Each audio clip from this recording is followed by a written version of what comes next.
Bonjour à toutes et à tous. Aujourd'hui, dans ce nouvel épisode de DocLive, nous allons à la rencontre de la productrice Florence Adam, active dans le documentaire depuis plusieurs décennies.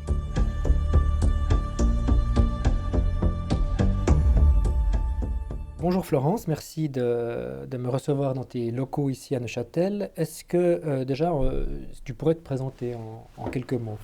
Florence Adam, je suis productrice basée à Neuchâtel depuis une bonne vingtaine d'années et je suis originaire de Paris. Voilà, je produis essentiellement des films de documentaire pour le cinéma, enfin pour le grand écran. À côté, je peux avoir d'autres projets, mais c'est un petit peu la ligne maîtresse des productions. Et comment tu expliques ton arrivée ici à Neuchâtel? Dans quelles conditions ça s'est fait, cette arrivée à Neuchâtel? Comme beaucoup de gens qui déménagent d'un pays à l'autre, des fois c'est souvent des histoires de cœur. Donc le tout début est une histoire de cœur. J'étais à l'époque, donc on est dans les années, début des années 90 à Paris. Je suis encore étudiante en préparation d'une thèse que j'ai pas par ailleurs finie, même pas commencé. De troisième cycle. J'avais un master, donc voilà. Après, j'ai voulu enchaîner sur un troisième cycle et j'étais dans une société de production stagiaire. Du stage, j'ai rapidement eu quelques mois après un poste d'assistante de production. Et le premier tournage que j'ai suivi, il s'agissait d'une coproduction franco-suisse avec un réalisateur, lui aussi français parisien, mais qui a grandi à Neuchâtel, qui a été élevé par ses grands-parents à Neuchâtel, donc qui est quand même beaucoup plus suisse que français dans la culture et son parcours. Et voilà, j'étais très intéressée par le film et par ailleurs, j'étais tombée amoureuse du réalisateur, ce qui m'a fait mettre des pieds en Suisse dans un premier temps. Et quand je suis passée à la production, j'ai monté ma société de production en France et en Suisse avec ce réalisateur en 93. Et à l'occasion, on a fait un moyen métrage ensemble, j'ai fait un autre court métrage d'une réalisatrice française. Et quand j'ai produit mon premier, ce qui était pour moi mon premier long métrage de fiction, et lui, ça devait être son 4 ou 5e, je ne sais plus. J'ai pas trouvé d'argent en France pour financer le film, mais j'en ai trouvé en Suisse parce qu'il était quand même un peu connu. Et au-delà de trouver de l'argent, j'avais trouvé plein d'apports en matériel, quoi, en termes de lieu de tournage, de transport, d'autorisation, enfin voilà.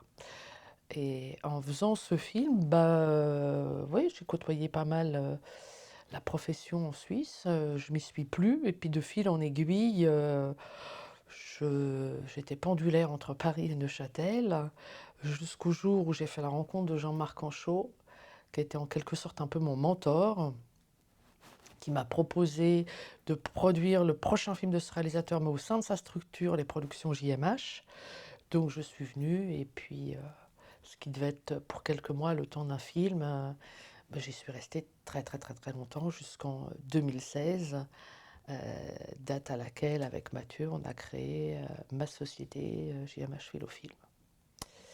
Voilà. Et puis j'ai eu plaisir à rester et à voir qu'il y avait plein plein de ressources en Suisse, tant au niveau des auteurs, des réalisateurs que des techniciens, que voilà. Puis ça faisait très longtemps aussi, même pendant mes études, que je voulais m'extraire un peu de Paris, voir un petit peu ce qui se passait ailleurs. C'était une occasion d'aller vivre autre chose. Et puis comme ce que j'ai vécu m'a plu, je me suis pas posé de questions, je suis restée et continué de plus belle. Ok. Et le goût du cinéma, tu l'as développé très tôt ou c'est venu plutôt dans l'adolescence? Ah, c'est un doux mélange en fait. Assez tôt parce que j'ai des grands souvenirs de cinéma petite, commencer par des grands classiques comme Pinocchio, des choses comme ça. Mais là j'ai 6 ans, 5, 6 ans. Après oui, mais non, je me suis dirigée d'abord vers des études de gestion commerce, hein. Peut-être sûrement pour rassurer les parents et parce que ces études assez généralistes qui permettent de rebondir sur pas mal de domaines. Par contre, il y a une passion que j'avais qui était pour la musique et très particulièrement pour David Bowie, qui a beaucoup nourri mes choix par la suite, quoi. Je trouve que quand même ça fait partie des intellectuels, je veux dire, du milieu du rock, et qui a été un peu un mentor aussi, je dirais indirectement, par son truchement de ses albums. J'ai été chercher plus loin ce qu'il y avait derrière comme source d'inspiration. Donc, il y avait beaucoup de littérature, il y avait beaucoup de questionnements philosophiques et autres. Donc, je me suis j'ai pas mal baigné dans la culture Bowie. Ce qui fait que quand je devais faire un stage en gestion commerce, je me suis tout naturellement orientée vers les sociétés d'édition de disques à l'époque. Puis là, c'était la croix et la bannière pour trouver un stage. Et j'ai trouvé un stage dans le film de commande, le film institutionnel. Dans ce secteur-là, j'ai rencontré des gens qui étaient des intermittents du spectacle, qui travaillaient aussi bien pour les films de commande que pour le cinéma ou la télévision. Et puis là, je me suis sacrément intéressée en me disant, mais en fait, faire de la gestion, c'est une chose, mais dans quoi je deviens entrepreneuse sur des projets, sur quel type?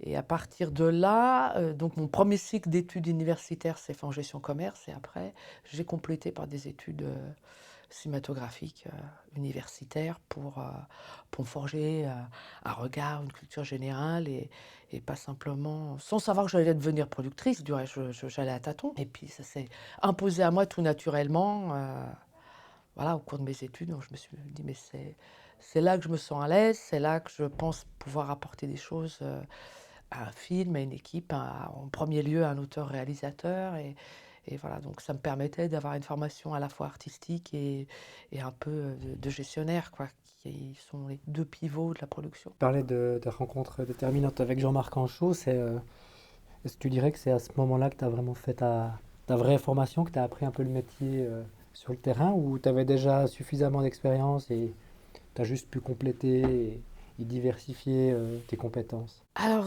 j'ai pas fait non, je l'avais ma formation. C'est drôle parce que quand j'ai rencontré Jean-Marc Anchaud, je venais de produire mon premier long métrage, L'amour fou de Michel Rode.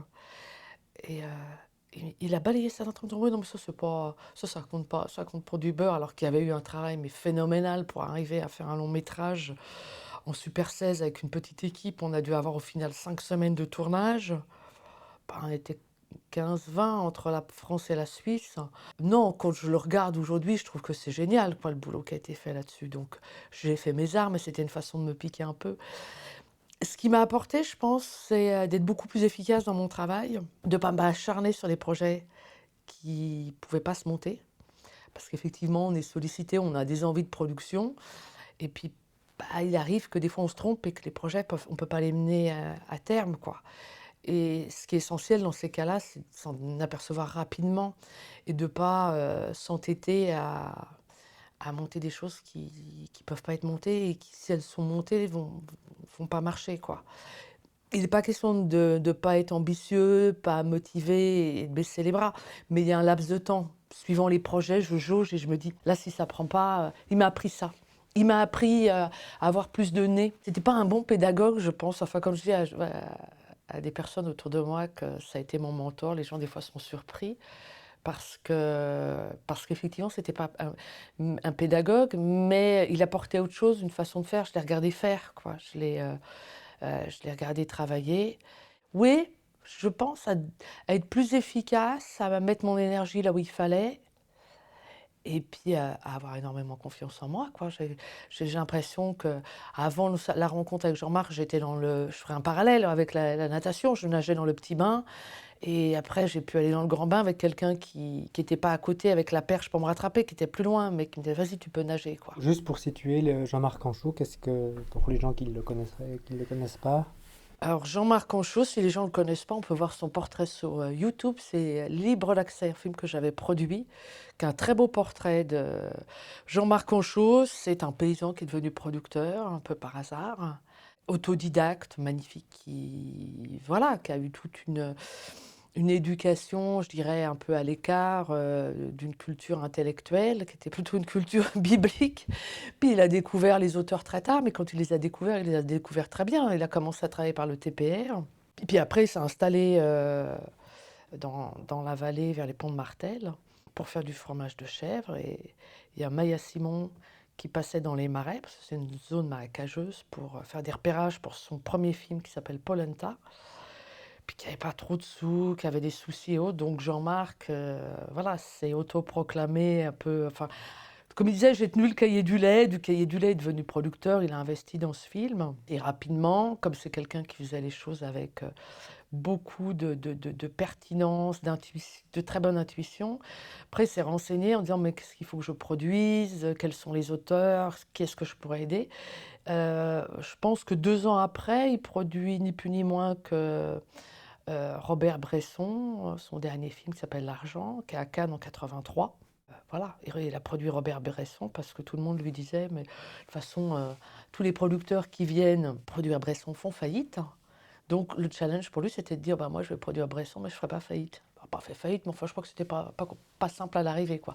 Après, il y a des grandes anecdotes là autour, quoi. Donc voilà, c'est ce type de personnage qui aimait relever les défis.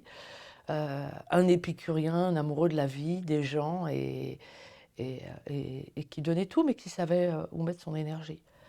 Après, comme tout le monde, il s'est trompé sur certaines choses, mais globalement, il a fait une très belle carrière. Après, il a travaillé avec Jacques Perrin, donc il a produit des œuvres qui ont été importantes comme Microcosmos, comme Himalaya, Le Peuple migrateur, enfin plein de choses comme ça, quoi. Tu parles de tes débuts aussi en tant que productrice.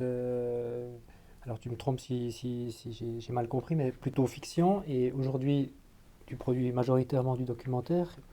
Qu'est-ce qui t'a fait passer du... Est-ce qu'il y a eu un passage ou est-ce que c'est les aléas des projets qu'on te proposait qui a fait que tu as majoritairement produit du documentaire? Alors quand j'étais en France, j'ai majoritairement produit ou travaillé sur des fictions. Je pense qu'on m'aurait proposé du documentaire, ça m'aurait fait fuir parce que c'était encore l'image un peu d'un cinéma à l'ancienne, pas forcément pas toujours très stimulant, un peu trop académique, ça me parlait pas tellement, quoi, à cette époque-là. Et le documentaire, je suis venue au documentaire en Suisse en travaillant avec Jean-Marc Anchaud, qui avait lui produit les deux, documentaire et fiction, qui avait différents projets de documentaires, sur lesquels, quand j'ai commencé à travailler avec lui, il m'avait demandé de m'occuper de la production. Et rapidement, j'ai perçu, on est quand même à un moment où on tourne plus en pellicule, que les moyens vidéo, même si on n'est pas encore au numérique, sont quand même nettement mieux, donc on peut tourner différemment en documentaire. Et il y a toute une nouvelle écriture qui arrive et qui vient aussi de la fiction, quoi. Il y a un cinéma d'immersion qui est beaucoup plus affirmé. Donc ça m'a beaucoup plu parce que je me suis rendu compte que la réalité dépassait de loin des fois la fiction. Et je me suis beaucoup plu dans cet univers-là. En plus, alors c'est un peu moins vrai aujourd'hui, mais quand même, en Suisse, le documentaire arrive beaucoup mieux à se financer que la fiction. Et c'est beaucoup plus agréable de travailler quand on a les moyens et qu'on a du confort. Moi, sur la plupart de mes productions, les réalisateurs sont payés tout à fait correctement par rapport au budget du film. Il y a un temps de tournage qui est le temps nécessaire au film, avec éventuellement une réserve. Il y a un temps de montage qui, sur un long métrage documentaire, actuellement, je suis à peu près à 16 semaines. J'ai un film très particulier qui va en demander 40 ou 45 et on va pouvoir le faire. Voilà, donc il y a une souplesse qu'on n'a pas en fiction, donc il y a beaucoup moins de frustration et de renoncement, tout en ayant en plus artistiquement une écriture et des enjeux hyper intéressants, quoi. Donc j'ai rapidement trouvé mon compte. Et en plus, à chaque fois, ça nous plonge dans des univers différents que j'aurais pas forcément côtoyés. Quand on me pose la question, si c'est la question suivante sur la ligne éditoriale, j'ai pas un type de film en particulier. Après, effectivement, quand je me retourne sur ce que j'ai produit, il y a des points communs qui sont de regarder, je dirais, comme ça, très à l'emporte-pièce, le verre aux trois quarts plein. Je dis bien, pas à moitié plein, aux trois quarts plein. Avoir des choses qui sont résolument positives. Voilà, d'aborder les choses. Surtout en documentaire, c'est tellement facile de tomber dans le... C'est important de pointer les choses qui ne vont pas, mais si on les pointe, il faut aussi avoir des débuts de solutions ou d'exemples. Il n'y a pas une solution parmi d'autres. Si on prend le problème de la migration, quand je fais Riace ou Un Paese di Calabria, c'est une solution parmi d'autres qui a marché. Mais voilà, c'est ces films-là qui m'inspirent. Ces films où on montre des gens qui ont des projets, qui donnent de l'espoir à notre espèce humaine, ou pas qu'humaine, et voilà, être résolument positif. La question suivante, c'était pas la ligne éditoriale. Non, puis des univers, oui, je disais des Ouais, univers voilà. différents. Ça peut être la migration, ça peut être la problématique du genre, ça peut être l'histoire, voilà, il y a pas mal de choses. Alors aujourd'hui, effectivement, après avoir produit Lynx, vu que c'est la première fois de ma vie où j'arrive à combiner deux passions qui sont le cinéma et le monde animalier et la protection animale, qu'elle soit sauvage ou non sauvage, c'est clair que j'ai eu tellement de plaisir à produire ce film qui a été très bien reçu, donc ça donne envie de continuer. Et la collaboration entreprise avec Laurent Gélin se poursuit. Et il y a même d'autres réalisateurs en vue pour continuer aussi sur l'animalier. Mais encore une fois, on n'est pas dans un animalier classique. On est un petit peu quand même à mi-chemin entre tourner documentaire, mais monter un peu fiction, de manière à parler à un plus large public et sortir des choses un peu classiques, trop classiques. Tu parlais cette liberté financière, mais aussi artistique qui est permise en Suisse. Quelle différence tu vois maintenant avec les années entre un système, enfin, entre le financement et la production de documentaires en Suisse et en France, par exemple, puisque tu as quand même un pied dans chaque pays. Alors j'ai quand même beaucoup plus les deux pieds en Suisse qu'en France. En France, ce que je peux voir, c'est que c'est très compliqué. Il y a beaucoup, beaucoup de films. Je pense que c'est plus formaté. Je râle des fois un peu après mes interlocuteurs de la RTS en documentaire, hein, quel qu'il soit, mais globalement, on n'est pas encore dans le formatage. Il y a quand même...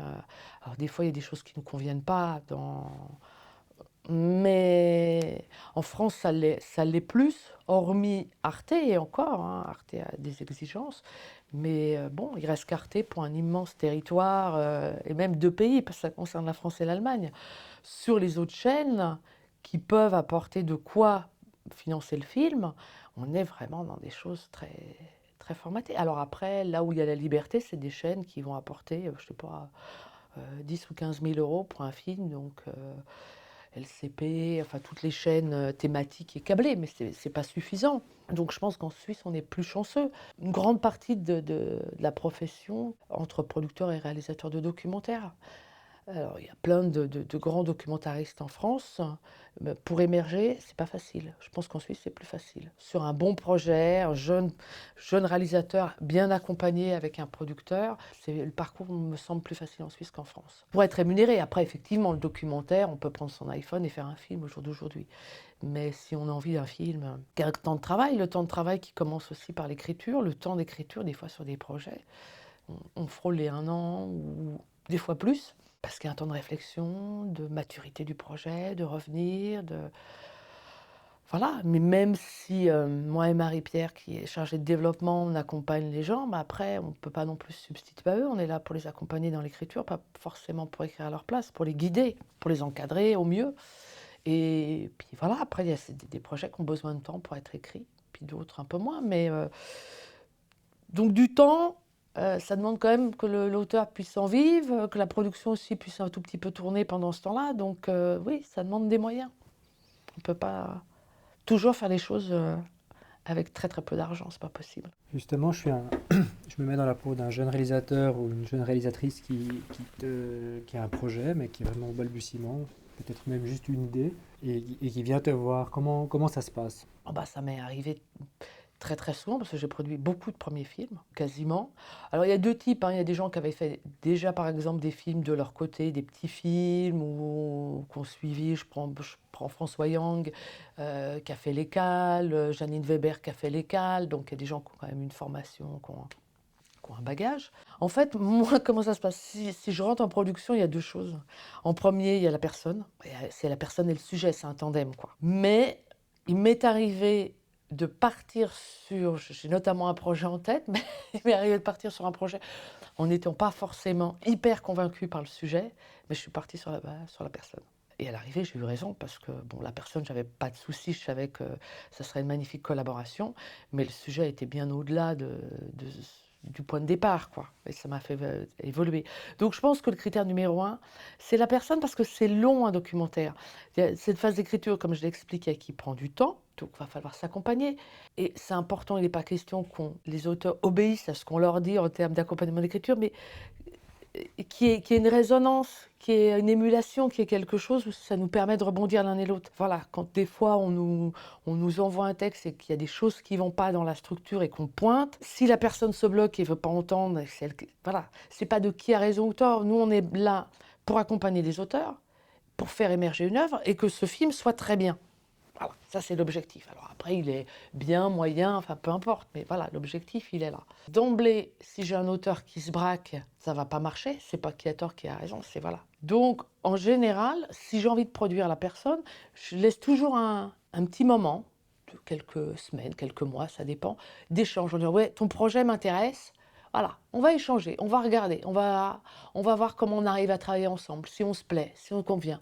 Puis dans ce cas-là, avec Marie-Pierre, on regarde comment les gens sont réceptifs à nos remarques.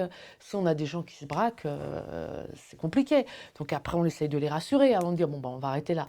On les rassurer, on leur dit, non, non, non, on prend pas, surtout des premiers. Voilà, c'est toi l'auteur, on va pas prendre ta place, c'est toi qui as les droits, on est là pour, tu vois, là, ton sujet, il est là, le cadre est là, mais tu vois, si tu te déplaces un tout petit peu par là, là, tu as d'autres enjeux, regarde, ton curseur, il n'est pas à la bonne place. Voilà, pas mal de choses comme ça. Donc, je dirais en premier lieu, c'est la personne, une fois, et le sujet aussi, parce qu'il y a des sujets, effectivement, c'est clair que si on va me proposer un film, hein, comme on me l'a fait récemment sur les chasseurs ou la corrida, je ne vais pas pouvoir du tout rentrer en matière. Ça, voilà, ça c'est éthique, il y a des choses. Mais après, sinon, ou si le point de vue est profondément sombre et que voilà, je vais faire une œuvre, participer à une œuvre dans laquelle il n'y a pas d'espoir, qu'il n'y a rien, que c'est plombant, on vit d'une époque tellement anxiogène, tellement compliquée que voilà, faut qu'on puisse offrir autre chose et d'autres perspectives, quoi. Donc c'est le sujet. Après, ça peut être très large à partir du moment où il a cette volonté d'élargir un peu l'horizon. Et voilà, le sujet plaît, la personne intéresse, et ben on essaye de travailler ensemble, on regarde un petit peu comment ça se passe. Puis si ça se passe bien, on signe un contrat d'auteur et puis on avance. Et puis on explique. On explique comment ça se passe. Quand je fais un contrat d'auteur, je dis aux gens, mais allez voir votre société d'auteur, voir si ça vous convient. Voilà, il y a des choses. Et voilà, mais j'ai pu aussi travailler avec une réalisatrice, par exemple, qui avait déjà fait quelques films, qui faisait son premier documentaire et, euh, et qui ne comprenait pas pourquoi j'étais autant présente au montage, par exemple. Qui s'est sentie, je me rappelle, une des dernières séances de montage, avec la monteuse, on avait fait une pause, comme je fais souvent, j'aime bien quand on a un temps de montage qui est assez long, le film est monté, on laisse reposer, on prend du recul, et après, le réalisateur ou la réalisatrice, le monteur, la monteuse et moi, voilà, on a des petites notes, et puis on revient sur l'ouvrage, éventuellement on le fait visionner à quelques personnes, mais pas trop pour pas que ce soit la cacophonie. Je fais assez confiance à mon expérience maintenant, même si j'entends les remarques qu'on peut me faire. Mais... Et puis là, on revient au bout de la pause, et puis avec la monteuse, on dit ah, il y a ça, il y a ça. Et puis là, d'un seul coup, je vois ma réalisatrice déphosphatée, qui m'a écouté, je vais rentrer chez moi, c'est pas la peine. Et donc, même sans que ce soit débutant, il a fallu que je lui explique. Je me dis, ah ben moi, sur mes autres films, les producteurs sont jamais venus au montage. J'ai dit, bah écoute, chacun fait son travail comme il l'entend, mais moi, à un moment donné, pas au début sur un doc, parce faut qu'il y ait un ours. Puis une fois que, voilà, plus on avance dans le montage d'un documentaire, et plus je suis présente, parce que c'est essentiel. Parce qu'en plus, j'ai deux personnes qui ont juste la tête dans le guidon. Moi, je commence à l'avoir, mais beaucoup moins qu'elle, donc je suis quand même juste un relais derrière. Et elle n'avait jamais vu ça. Et a posteriori, elle a apprécié. Mais sur le coup, elle a été gênée. Donc voilà, c'est décelé, on n'est pas là pour les embêter, on est là pour les rassurer, quoi. Je veux dire, moi, je travaille avec les réalisateurs, quoi. Des fois, quand il y a des histoires de producteurs, réalisateurs et des querelles, alors je peux comprendre, mais je suis une petite société. Mes ambitions, elles sont en termes artistiques, financiers, si ça tourne bien, bah, tant mieux. Mais je ne suis pas là pour me faire des sous sur le dos des réalisateurs. Je suis là pour participer à des films, à produire des films, à être contente quand ils sont bien reçus, et accompagner des réalisateurs. Donc en général, j'ai envie d'être main dans la main, même bras dessous avec eux, quoi. C'est comme ça que j'ai envie de travailler, quoi. Après, voilà. Dans d'autres sociétés, grosses sociétés importantes, ça ne peut pas forcément se passer comme ça, mais c'est comme ça que je conçois mon travail.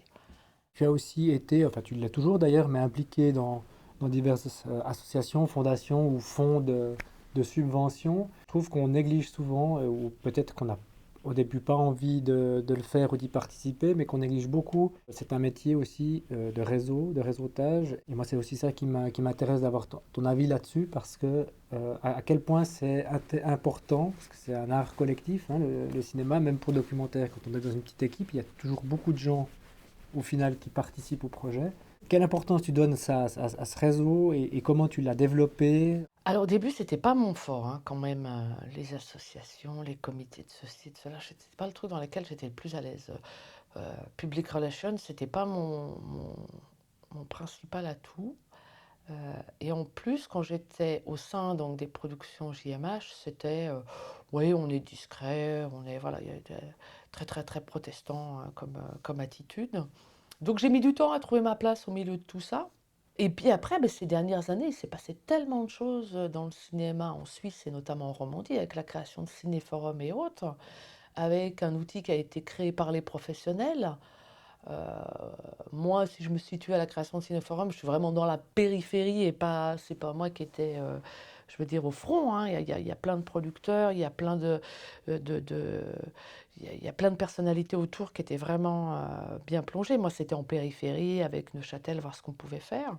Et par la suite, je me suis retrouvée à être effectivement dans l'association des producteurs romans, puis dans le conseil de fondation de Cinéforum, que je viens de quitter au bout de 8 ans, parce qu'on ne peut pas faire plus de 8 ans.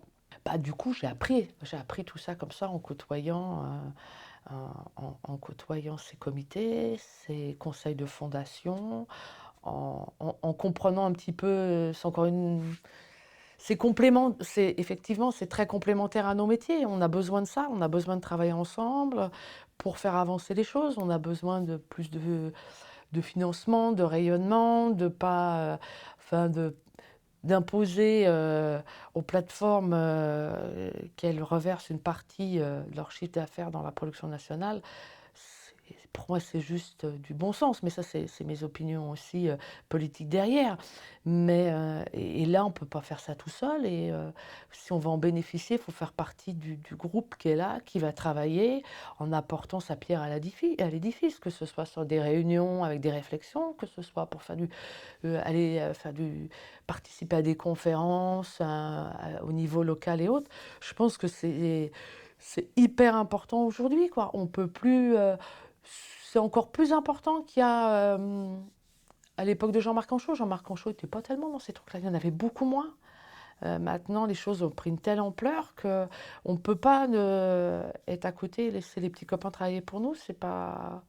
D'abord parce que, comme tu le dis, on est dans un travail d'équipe pour un film, mais la corporation doit l'être aussi. Alors chacun, après, défendant peut-être plus son secteur, la série, la fiction, le doc. En Suisse, on essaye toujours quand même, comme il y a toujours un peu le consensus, que tout le monde y retrouve son compte. Après voilà, c'est super important parce qu'il y a plein d'enjeux qui se dessinent, c'est l'avenir, c'est les jeunes réalisateurs et producteurs de demain. Ça me concerne peut-être même un peu moins moi, enfin, si sur les 15 prochaines années, mais après, je laisserai ma place. Donc, c'est important parce qu'il y a plein de choses qui peuvent se faire et je vois entre les moyens qu'il y avait quand j'ai démarré en Suisse dans le cinéma il y a 20 ans en arrière et aujourd'hui, c'est génial ce qu'on a obtenu.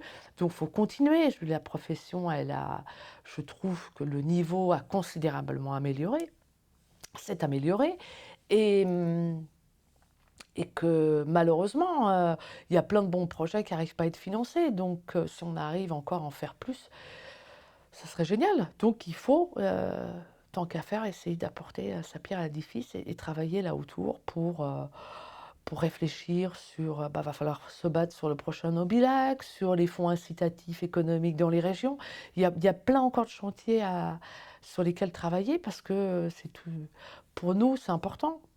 Pas forcément directement, mais pour les techniciens avec lesquels on travaille, pour les réalisateurs avec lesquels on travaille, pour la circulation de nos films, d'être dans quelque chose de très ouvert.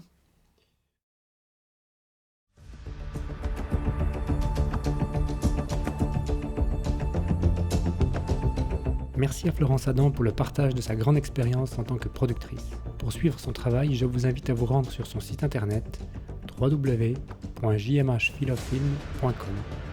À bientôt.